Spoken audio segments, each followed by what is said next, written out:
on a slow roller play playing third base. And my stepdad was like, hey, let's go have some fun. Let's go make some on the run throws and see if we can just have a good time with it. And I vividly remember that experience with him because it took a part of, my game that could use some work, and we enjoyed it. And I think that we're losing that as parents, of just having fun going to a field or going to the cages and just being able to just spend time with our kids. Everything is so expensive now. It's all about getting professional help and professional development, and that stuff helps for sure. But, having the relationship with my stepdad and my mom and just being able to be around the game with them and knowing that they're proud of me no matter what was what continued to drive me to play the game as far as I possibly could. The best athlete that I ever worked with in my life, he's projected to go in the first or second round this year in Major League Baseball draft. He went to the cages with his dad every single day, his whole life, until like the last year or so when he started just, train with us because, he's getting ready to get drafted, and so having those experiences help kids enjoy just us being there. I think that's the biggest thing for parents. We're putting way too much pressure on kids to get the scholarship when the scholarship comes from love and work and wanting to do it, not training with the best coach in the country.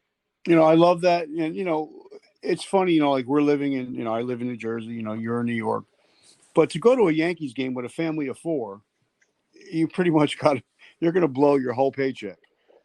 It's so expensive. But like when I lived in Myrtle Beach, we used to go to the Myrtle Beach Pelicans games and support the local players. And it was such a fun time just hanging out and watching, AA and AAA players. So is that something you think that and Major League Baseball can work on, where everything's not going to be so expensive for a family to actually enjoy to go to a game?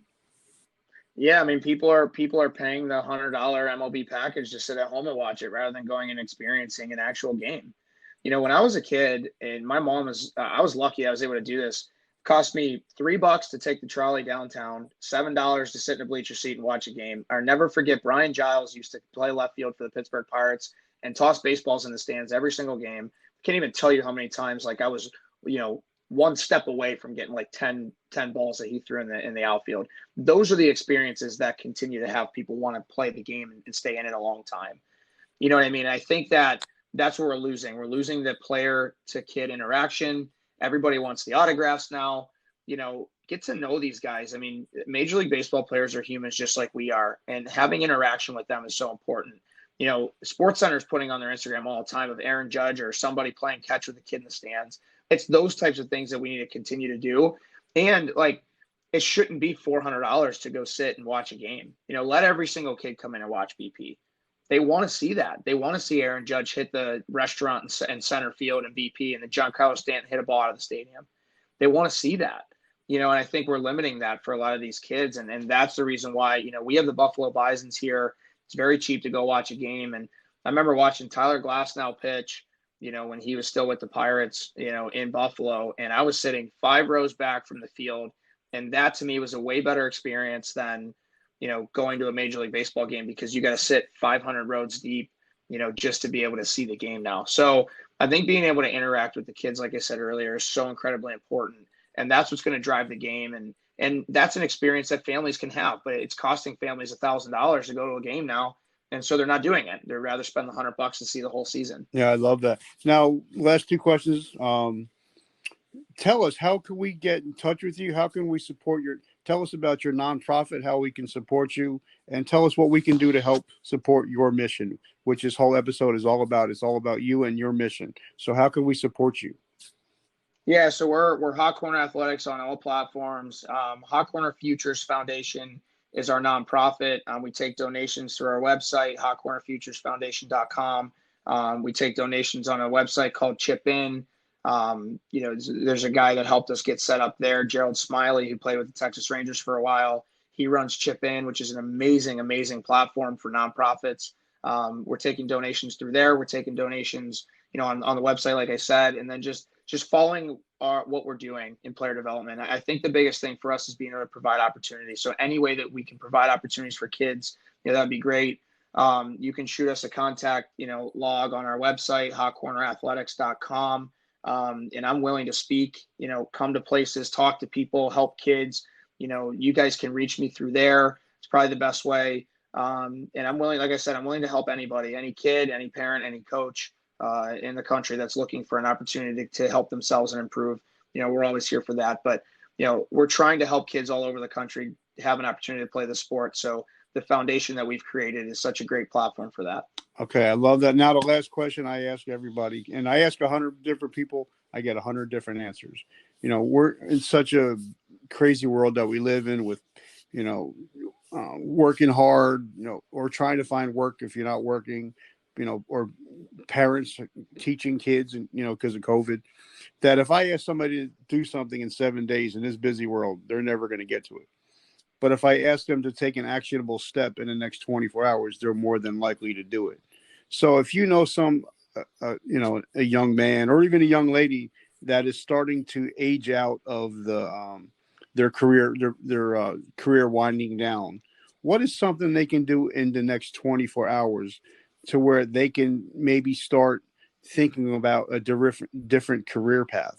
What can they do to start, thinking, okay, well, I'm not going to be a player anymore, so now I have to move on to something else. What can they do? Yeah, just brainstorm on what you genuinely love. I've had this conversation with so many athletes because they're struggling with what to do in school, right? What am I going to go to college for? And in the short term, a lot of people choose the safest route. And for a long time, I thought college coaching was the safest route for me until I loved player development and youth athletes a lot more. So it's finding something that you genuinely love, then it's never work. You hear that all the time. In the short term, it's very difficult. And I'm not sugarcoating that. Like, it's hard because, there is a financial aspect to it. And there is how are you going to get through life, and what are steps are you going to take to actually get there? But brainstorm what you genuinely love to do in life and go towards that as hard as you possibly can. And that's where you're going to actually have your highest quality of life and happiness, is through something that you love. You clearly love talking to people and providing value and missions with a lot of people. And so you loving that, I can just hear your passion when we talk. And it's the same thing with me. I love coming to work every single day. Is it hard sometimes? Yes, everything is, but adversity and failures or learning experiences are temporary. So finding something that you genuinely are passionate about, you're going to have such a high quality of life in that. So somebody that's looking into what they're going to do in the next step in life, it's finding something you love. And then if that ever fizzles out, and maybe that's what you loved right now, make a decision in the future to change your career path. You can always do that. There's so many opportunities in life right now to choose what you're passionate about and what you love, and just go after that with everything that you have. I love that, Coach. I'm so grateful. And, and when I ever have a guest on, the relationship is just starting today. And I would love, to build a relationship, in the future. And I just want to say thank you for what you're doing, especially helping kids, especially what you've been through, but you're helping others. So guys, definitely check out Hot Corner Athletics. If you need a speaker, he will come to you. If you need your kids, even just to sit down and have a chat, definitely reach out to him. Guys, also, I want to thank Live Your Brand Clothing for sponsoring this episode. Coach, thank you so much. I'm so honored and grateful that you took the time out today.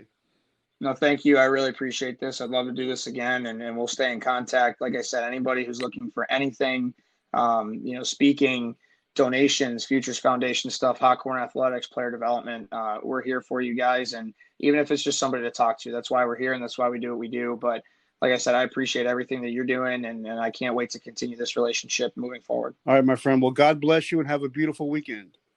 All right, God bless. Take care. Thank you.